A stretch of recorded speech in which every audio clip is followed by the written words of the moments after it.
Here's a spoiler-free guide for the Cyberpunk Edgerunners anime. What is up, guys, and welcome to another edition of Raynami. This is the first in a series that I'm trying to do of spoiler-free guides. Now, I wanted to start this spoiler-free guide series to give a little context and generate a little hype for all this upcoming anime that we're about to see without giving manga spoilers. But the show that I'm covering today, Cyberpunk Edgerunners, which is going to be released on Netflix on September 13th, is a little bit of a special case because it's not based on a manga. It's obviously based on Cyberpunk 2077, the video game developed by Cd Projekt Red, which in turn is based off of the Cyberpunk 2020 pen and paper RPG. Now, Edgerunners and Cyberpunk 2077 are very closely related. I feel like more so than ever when it comes to a video game animated series. Sure, Netflix has put out some other bangers like Arcane and Castlevania, but Edgerunners and Cyberpunk 2077, like I said, are just so closely tied together, and I feel like that's the point. Cd Projekt Red obviously worked on production for Edgerunners, and they just released an update for the game that says, hey,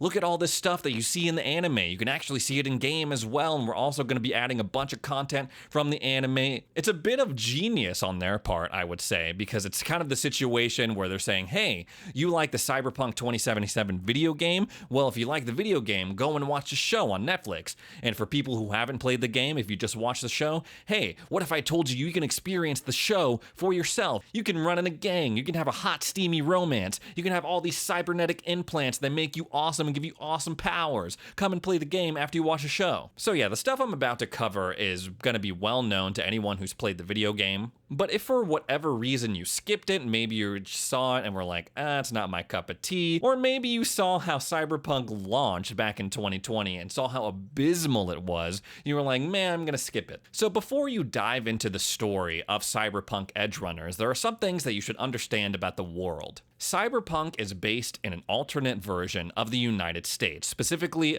a city in Northern California. So imagine a United States where all the current problems that we have, you know, wealth inequality, homelessness, natural disasters, foreign conflict, all of those were just cranked up to like a billion. Because in this version of the United States, it's like they just cannot catch a break. They've become, by the time the video game rolls around in the year 2077, a third world country. They were involved in this crazy war with Latin America that led to a nuclear bomb being detonated in New York City. There was this crazy massive earthquake in Southern California that resulted in the deaths of millions. There are multiple bioplagues and diseases that are going around killing a bunch of people. There was a huge financial collapse that led to the US government basically being bankrupt and beholden to the shadow organization and all sorts of other corporations, which led to a crazy increase in wealth inequality. Homelessness shot up. It suggested that before the game, as many as 1 in 4 people in the United States were homeless. So overall, just generally a bad time, to the point where states started seceding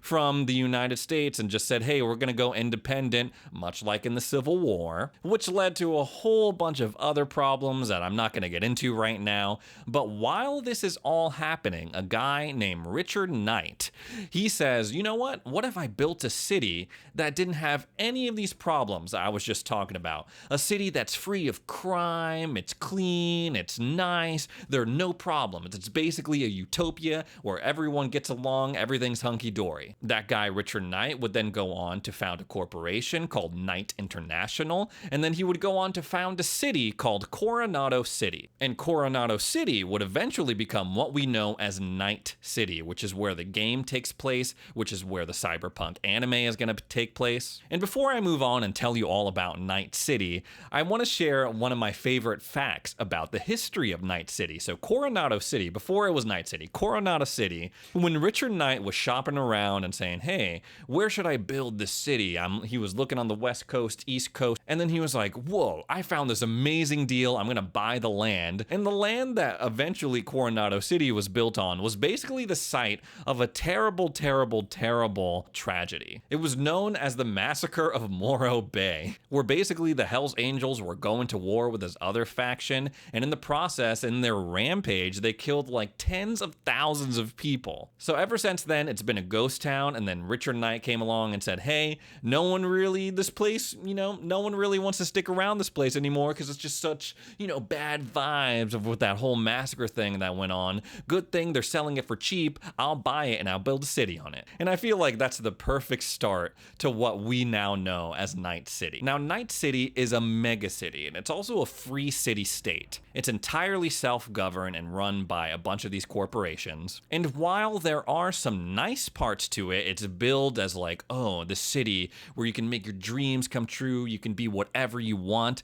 There is also, for every one thing that's nice about Night City, there is 100 other things that are just awful. As I said earlier, it is entirely run almost by these corporations that have no government oversight, so they can just do whatever they want. All the things that we say where we make fun of Amazon, like, oh, if you step away to take a pee break, you're probably going to get fired by Jeff Bezos. Imagine that cranked up to 1 million. And yes, while there are some nice parts about Night City, there are some nice areas. In the game, there's like a Beverly Hills type of neighborhood area. A lot of Night City is very dangerous to be around. It's just completely filthy, crime-ridden. Chances are, if you're not affiliated with a corporation or you're not rich, 9 times out of 10, you're probably going to turn to a life of crime just to survive. It was deemed that Night City was so dangerous that everyone is just allowed to carry whatever weapon, because at any point, someone could come up to you and just like really mess up your day. But as with all dangerous cities, dangerous places, there is an element of fun to it. This is something that we see in the game all the time, and something we've seen a little bit from the trailers of the show coming to Netflix,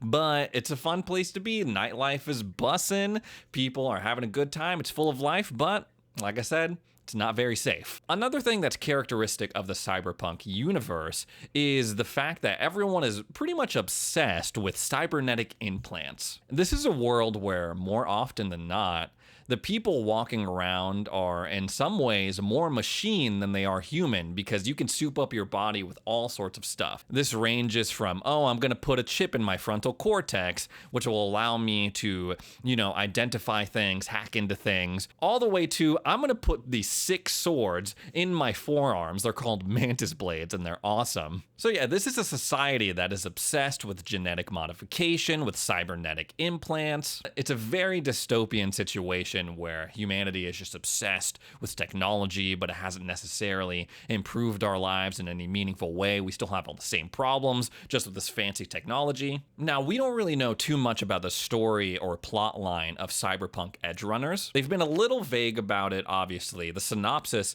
that Netflix put out for the show is as follows. They say Edgerunners tells a standalone 10-episode story about a street kid, David, trying to survive in a technology and body modification-obsessed city of the future, Night City. Having everything to lose, he chooses to stay alive by becoming an edgerunner, a mercenary outlaw also known as a cyberpunk. Now, in that description, they take care of a couple of questions. The obvious one being, what is an edgerunner? Now, an edgerunner seems to be, in the context of the show, the gang that David, the main character, is going to be affiliated with. But it also serves as a pretty cool callback to the pen and paper RPG Cyberpunk 2020 that I mentioned earlier, because a while back they put out Edgerunners Incorporated, which was a book that provided more adventures, more characters and classes, and more scenarios that you can run in your campaign. It also kind of loosely takes care of what is a cyberpunk. How do you really define that? In this context, they're saying a mercenary outlaw, that equals a cyberpunk. But if you look deeper into the origins of cyberpunk in the sci-fi genre, I feel like that term really fits into this show and what they're trying to do. The cyberpunk genre historically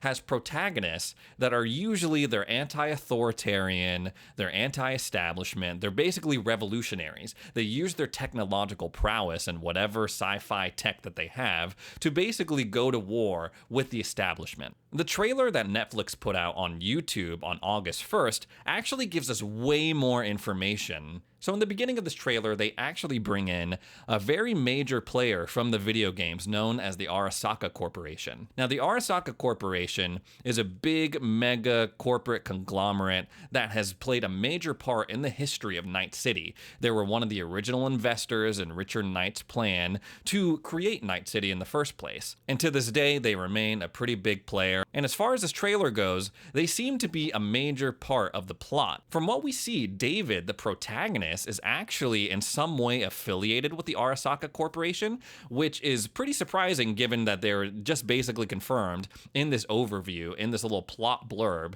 that he becomes a mercenary outlaw. He has a loving mother, and I'm just gonna say it right now, I don't know if this is a spoiler, but I feel like it's pretty obvious from this trailer that his mom, David's mom, is gonna die in some way, and the Arasaka Corporation is gonna be somehow involved. Maybe they try to brush it under the rug, maybe they were directly responsible for it, I don't know, but something is gonna drive David from this cushy job that he had in the Arasaka Corporation to joining a gang of cyberpunks, a gang of edgerunners. And after seeing that trailer, it's very obvious that they're going with the cyberpunk core theme. They're gonna probably go to war with the Arasaka Corporation. There's gonna be a ton of conflict there. He's probably gonna want revenge for his mom if what I'm saying is true, that she died, and he is gonna want some sort of retribution, some answers. If the story of the show turns out to be David and the Edgerunners versus the Arasaka Corporation, that would definitely be something that fits right up Studio Trigger's alley, considering the past anime that they've worked on. Before they were Studio Trigger, they were employees at Gainax, and they worked on an anime called Gurren Lagann, which is all about Simone and his friends fighting against anti-spiral oppression. And when you think about Kill la Kill, that's all about the main character fighting against Satsuki School, and then her mom's corporation, and then essentially fighting against tyranny of clothing. Studio Trigger, I am so excited that they're helming this because I feel like they're the perfect studio to handle this, because not only is Cyberpunk, the universe isn't like nitty-gritty, underground, kind of got an edge to it, but it's also full of color and life. And I feel like in order to capture that dynamic, vibrant world, Studio Trigger, they're the perfect guys to do it when you look at their previous body of work. Now, this is usually the part where I would give you a brief overview about the different characters that you've been seeing in the trailers and what you can expect from them, who they are, what they're about. But I'm gonna have to be a little bit careful when I'm talking about these guys because their bios on the Edgerunners fan wiki, they're full of spoilers. So that goes against the whole point of doing a spoiler-free guide to this anime. Now, we already talked a little bit about David. He is the main character of the show, and his bio specifically is full of spoilers, and it confirms a lot of what I was thinking about the plot of the show, so I'm just gonna skip over him. He is played, if you're going to be listening to it in English, by Zach Aguilar. He is the English voice of Byleth from Fire Emblem. He's also Genos in One Punch Man and Tanjiro in Demon Slayer. This mysterious girl that we've been seeing in these trailers, the person that seems to bring David into this life as a cyberpunk, as an edgerunner, her name is Lucy. According to her biography, she is a mysterious netrunner from Night City. She is quite introverted and doesn't like to talk much about her past. Despite her innocent appearance, she won't hesitate to take a life in a heartbeat if she gets really angry. For those of you who are watching the English dub, Lucy is played by Emmy Lowe, who was last seen as Suma in Demon Slayer in the Entertainment District arc. Outside of that, there's some really awesome cast members for this English dub, including Matthew Mercer playing Falco, and probably most surprising is Giancarlo Esposito, who you might remember from The Mandalorian, from Breaking Bad, Gus, from The Boys on Amazon. He is going to be playing Faraday, who is actually a character that you see in the game as well. I'm pretty sure this is the only character that we're going to see directly from the game in this anime. Very cool inclusion. Very up Giancarlo's alley to just play this cold, ruthless, methodical fixer. Very excited to hear him. No matter how it turns out, I am super excited for the show. It's making me want to jump back into Cyberpunk all over again, which I'm pretty sure is the point, like I said earlier. For those of you who are as hyped as I am for this show, it's going to be coming to Netflix on Tuesday, September 13th, but they are going to be doing a special early showing of the first 3 episodes on the official Cyberpunk Twitch account. So if you want to tune into that, they're doing that Monday, September 12th at 7 p.m. Central Time. That concludes my spoiler-free guide to Cyberpunk Edgerunners. If you want to see more content like this, more spoiler-free guides, more anime content, make sure you like this video and subscribe. Set your notifications to all so you get alerted first whenever I post a new video.